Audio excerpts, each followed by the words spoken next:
Andito tayo ngayon sa Catbalogan City. So day 12 ng ating riding day para sa Philippine Loop Adventure Tour.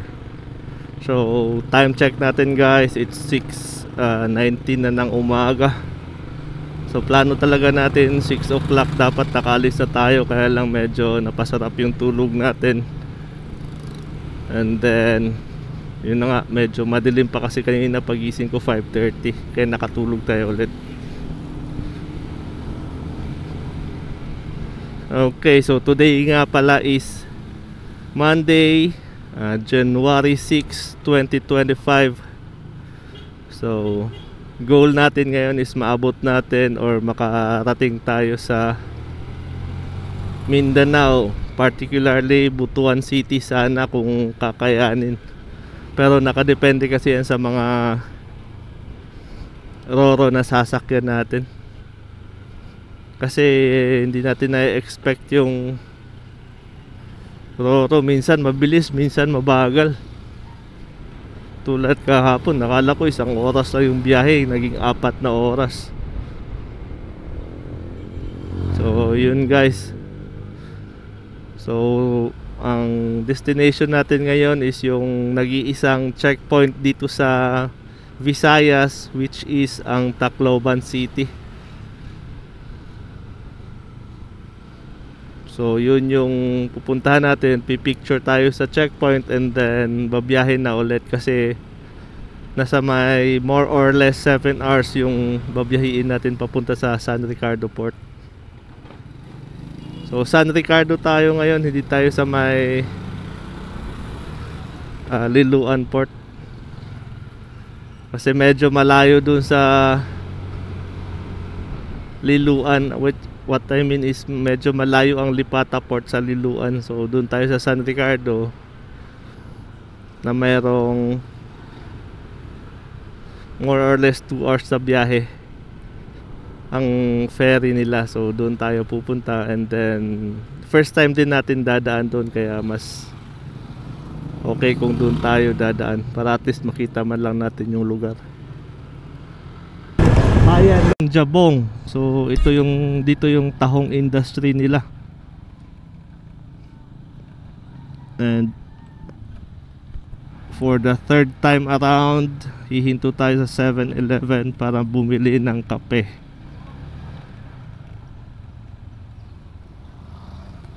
Oh. Okay.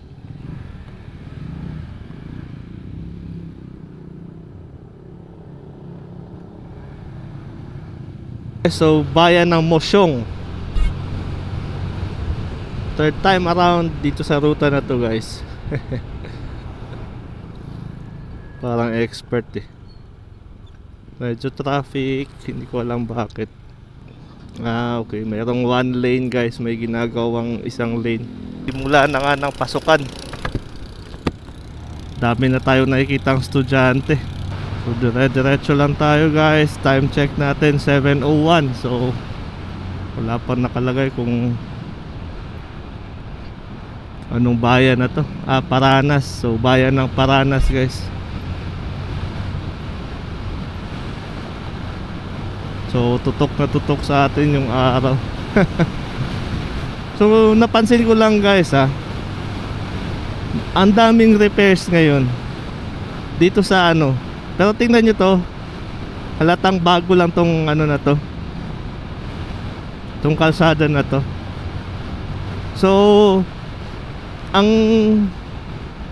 na-observe ko is parang from Catbalogan to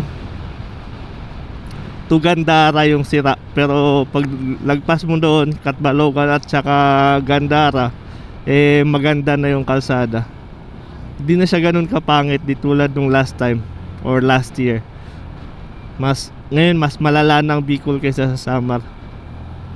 Pwede ko nang sabihin ganun. So syempre meron pa namang pangilan nila ng mga ganito. Pero di tulad ng sa Bicol at saka nung dati, ito is manageable naman kasi pwede mo ilagan. Yung sa Bicol wala ka nang iilagan eh. So di tayo naninira ng lugar. Sadyang yun lang talaga yung katotohanan. So according sa kay Google Map guys, meron pa tayong 1 hour and 50 minutes para dumating sa Tacloban City. So pagdating sa Bayan-Bayan guys, medyo ano na sila, medyo traffic sa Bayan-Bayan. Kasi yun na nga, busy at saka pasukan na. Tingnan nyo naman no, mga estudyante. Bayan ng Hinabangan. So kakanan tayo dito papuntang Tacloban City guys.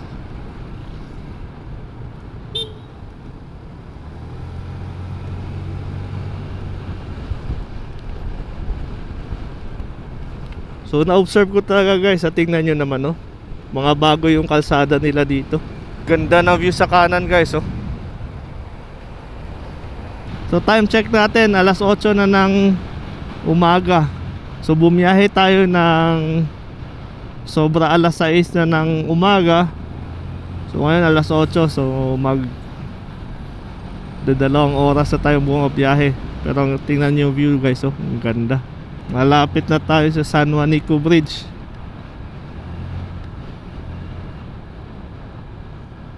So according kay Google Map, meron pang 9.3 kilometers para sa Tacloban City.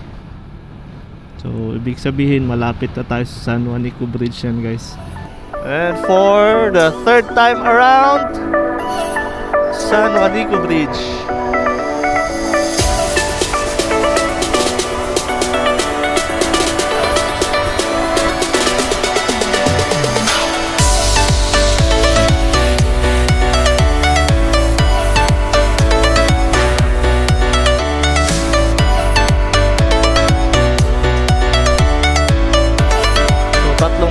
Natin dinaanan kung San Juanico Bridge guys gamit yung motor na to.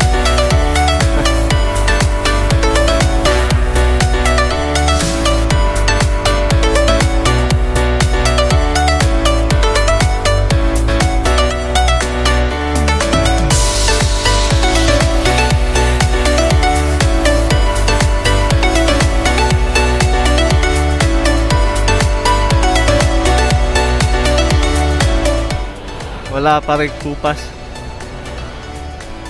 Ito in my own opinion lang guys ha. In my own opinion lang, mas maganda pa rin tignan ang San Juanico Bridge kaysa dun sa bagong bridge ngayon sa may Cebu.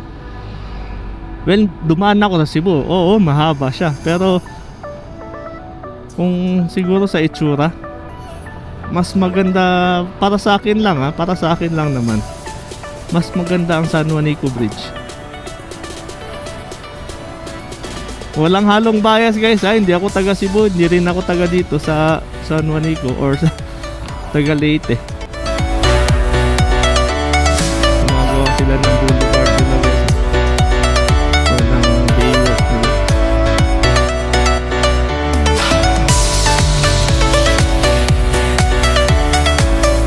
Malapit na tayo sa may arko ng Tacloban.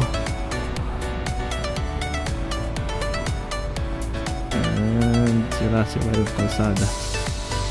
Okay.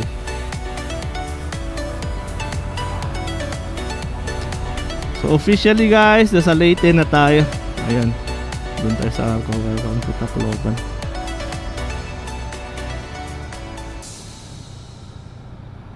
Okay, so andito na tayo sa Tacloban City guys. So next stop natin is kay Tito MacArthur sa Palo Leyte, kung saan siya nagland nung sinabi niyang I shall return. So doon tayo. And dito naman sa Northern Leyte guys, is okay naman yung kalsada, except lang siguro dito sa may city proper ng Tacloban. Alright guys, so Palo Leyte. So ito yung iconic na roundabout nila.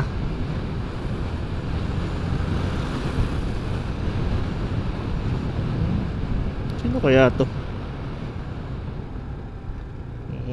Isang bata, parang Boy Scout.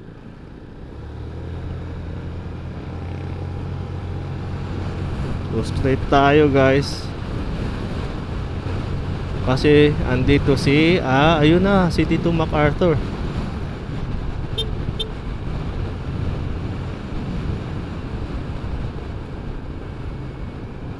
So ayun na si Tito MacArthur guys, nandun sa unahan natin. Straight lang pala dito. So siguro kakain lang tayo ng street foods dito, tulad nung ginawa natin last time. And then diretso na kasi medyo nagugutom na rin ako. Sad to say, under renovation yung lugar ni Tito MacArthur, so hindi na tayo nakapag-picture. Wala tayong magagawa, ganyan talaga ang buhay. So ngayon diretso na tayo sa San Ricardo. Siguro hihinto na lang tayo, magpapagas up at kakain kung saan tayo gugutumin. Actually medyo gutom na nga pero kaya pa yan, mamaya na tayo huminto. Siguro doon tayo mag-gas up sa may sa may Petron Abuyog. Try natin doon kung aabot. Feeling ko aabot pa naman tong gasolina natin eh. So ngayon nasa may Palo Leyte pa tayo, and time check natin is 9:39 ng umaga. So sana mahabol natin yung alas 2 or alas 3 sa may San Ricardo. According kay Google Map, meron pang 3 hours and 22 minutes tayong babiyahin papunta doon. So dire-diretso tayo guys. Ganda talaga dito.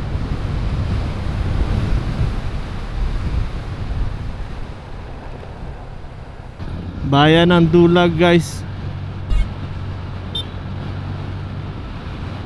So daan lang tayo. Nung last time na pumunta tayo Mindanao to Manila, na huminto rin tayo dun sa may dun sa may 7-Eleven ng Dulag. So ngayon hindi na tayo hihinto dun, dire-diretso na tayo. So medyo maraming ulap sa unahan natin. Feeling ko mamayang hapon uulan dyan sa Southern Leyte. Kaya as much as possible, mas maganda yung mahaba-haba yung mahaba-haba yung ma-cover natin na distance, para at least pag umulan konti na lang yung babakbakin natin. Alright guys, so dito tayo magpapagas sa may Petron Abuyog. So I think nasa Southern Leyte na tayo kasi medyo pangit yung kalsada. So wala pa rin improvement, ito pa rin yung itsura nya. Kakagas up lang natin doon sa may Petron.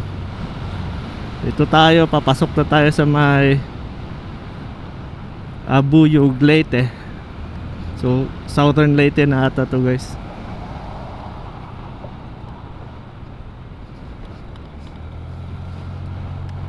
So yun na nga, feeling ko Southern Leyte na to kasi medyo pangit na yung road conditions nila.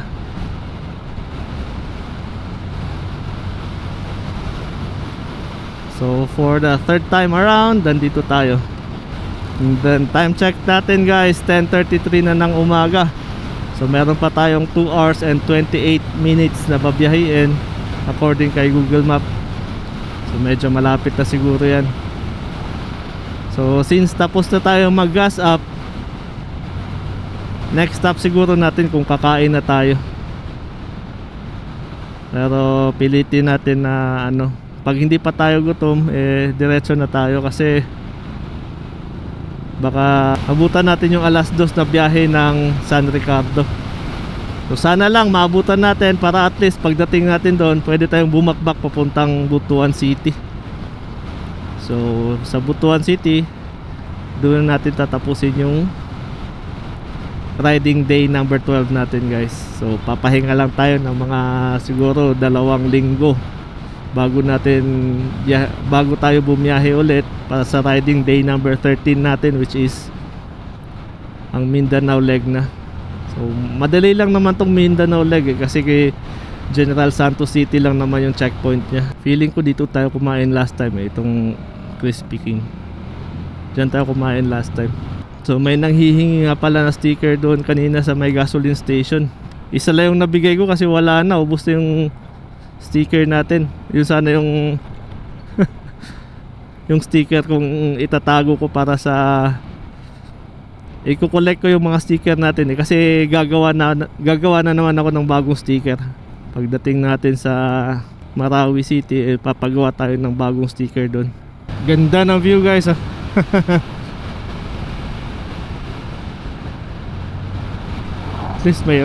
At least maganda yung panahon.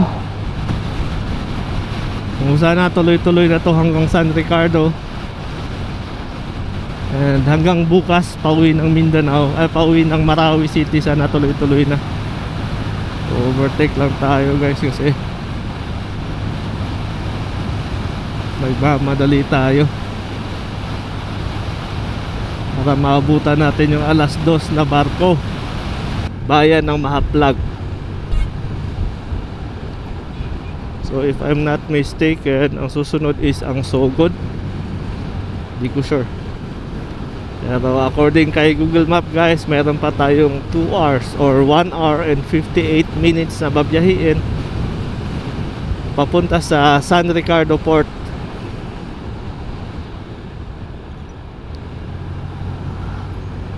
Or nasa 105 kilometers. So malapit na yan guys. Kanina 200 kilometers yan eh, ngayon 105. So malapit na yan. So time check natin 11:02. So medyo bouncy yung kalsada nila dito, pero at least hindi siya hindi siya butas-butas. So yun guys, diretso tayo.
Bakbak tayo guys, kasi kung tingnan nyo doon, no, umuulan.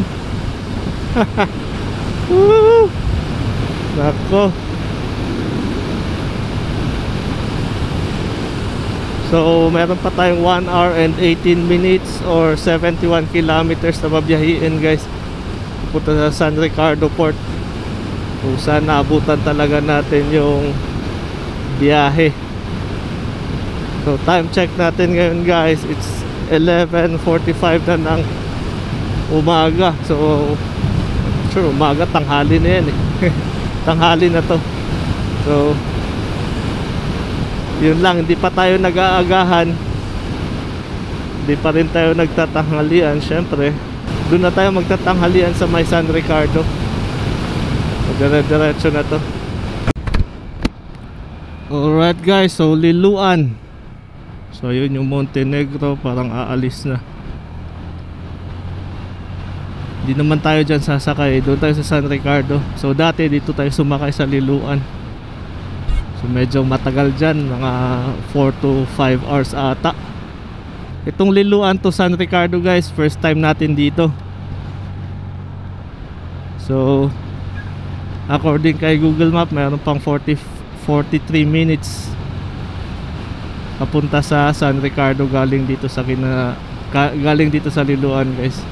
So nakapag-vlog nga pala si Sef TV dito dati, I think 5 years ago na yun na vlog eh, na isa daw to sa pinakadelikado or isa sa delikado na kalsada dito sa may Leyte guys. Yun yung sabi niya. Hindi ko lang sure kung bakit, kasi hindi ko naman masyadong napanood yung vlog niya eh. Nakita ko lang yung yung thumbnail. So hindi ko lang sure kung bakit, pero parang sa pagkakaintindi ko is masyadong matarik yung pababa sa port. So makikita natin yan mamaya Pero tingnan nyo na to guys, oh, smooth na smooth. Ganda ng kalsada nila. So 45 minutes or 43 minutes biyahe tayo guys. Grabe guys, sobrang straight. Kung nakikita nyo yung dulo doon guys, oh, sobrang straight. First time natin sa kalsadang to, ha. Ganda pala dito guys, check this out. Ang ganda. Ganda ng tambayan nila. Oh, wow.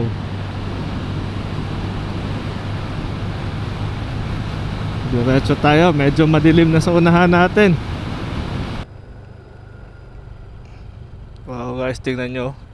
Kaya pala, so, sabi ni SFTV na delikado. Tingnan nyo naman. Woo! Pero ang ganda dun guys.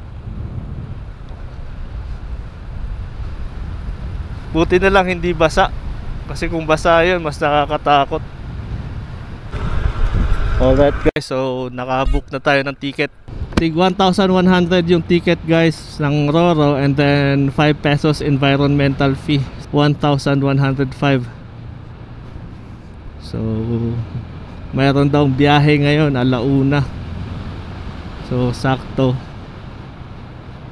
nakabili ka agad tayo ng ticket.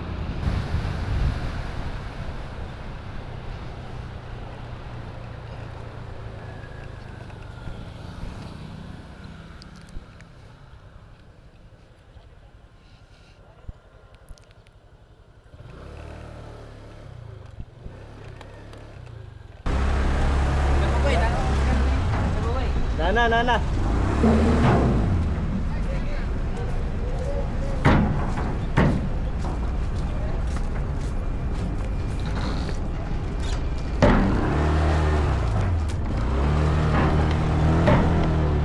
Welcome to Mindanao. Bye.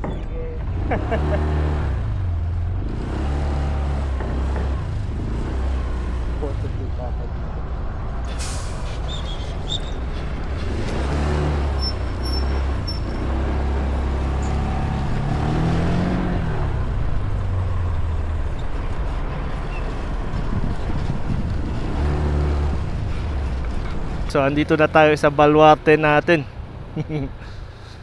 Welcome to Mindanao. And medyo maaga sa estimated time natin yung arrival natin ngayon. So estimated ko alas 4 eh, pero alas 3 pa lang andito na tayo. Mas maganda talaga kung doon tayo sasakay sa may Port of San Ricardo.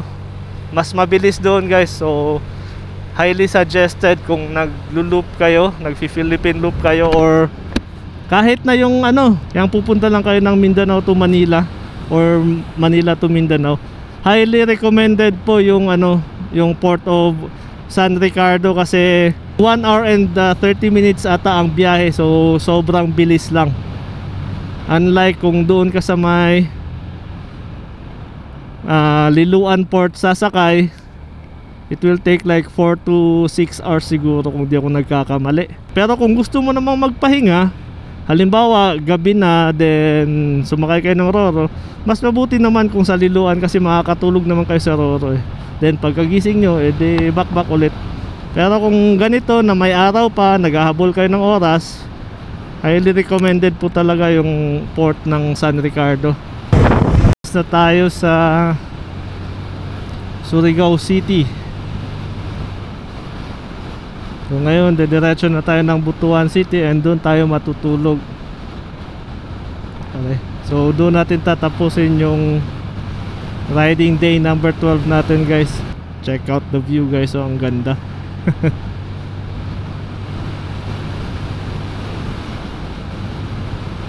So diretso lang tayo dito. So hindi na natin masyado kailangan ng Google Maps since nasa Mindanao naman tayo eh. So gagamitin na lang natin ang Google Map kung titingnan natin kung gaano pa tayo kalayo or kung gaano pa tayo katagal sa pupuntahan natin. So yun na nga, time check natin ngayon guys, 3:54. So labasan na ng mga estudyante. Kanan tayo para Butuan City, o kaliwa dyan para Tandag City yan, via Placer. Kakalagpas lang natin sa town proper ng Kitcherao. Kakalagpas lang natin sa may regional boundary. So Surigao del Norte yon, ito is Agusan del Norte na, kung di ako nagkakamali ha. So wala naman kasing dagat dito guys, so feeling ko yan yung lake mainit. Time check natin, it's 4:46 na ng hapon. So ang ganda ng view doon, no? So mag-aalas 5 na, and feeling ko mayroon pa tayong mga 60 kilometers, more or less 60 kilometers na babiyahin papunta sa Butuan City. So check nga natin. Ayun nga, 61 kilometers para sa Butuan City. So okay na yun guys. So dapat is 1 hour lang yung 61 kilometers na yun, pero baka matraffic sa may Kabadbaran o kung saan man, kaya medyo matagal yung bilang ng Google Map. Alright guys, yung J pala sa marker is Haliobong. So I'm not sure if barangay yon or municipality. Feeling ko municipality yun eh, Haliobong. So dito yung merong lubak guys. Kapag nandito kayo, slow down lang kasi may lubak dito.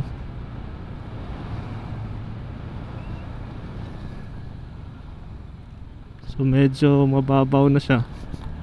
Tinambakan nila ng asfalto pero kulang, kinulang yung tambak nila.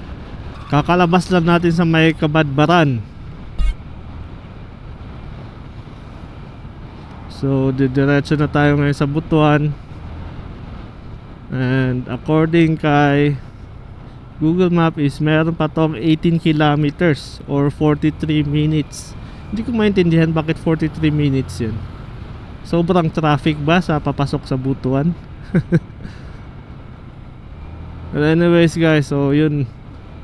And sana hindi tayo abutan ng ulan kasi makulimlim sa unahan natin.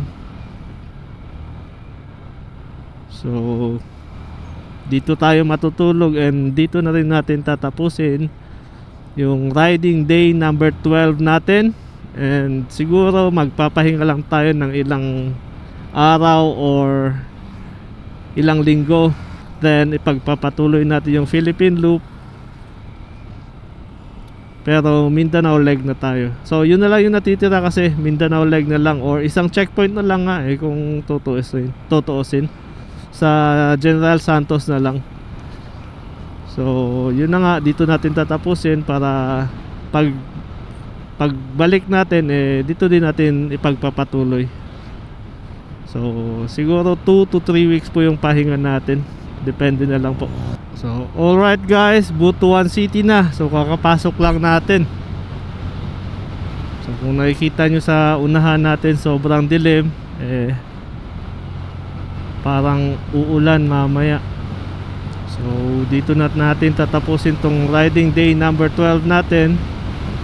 I'll see you on the next video guys.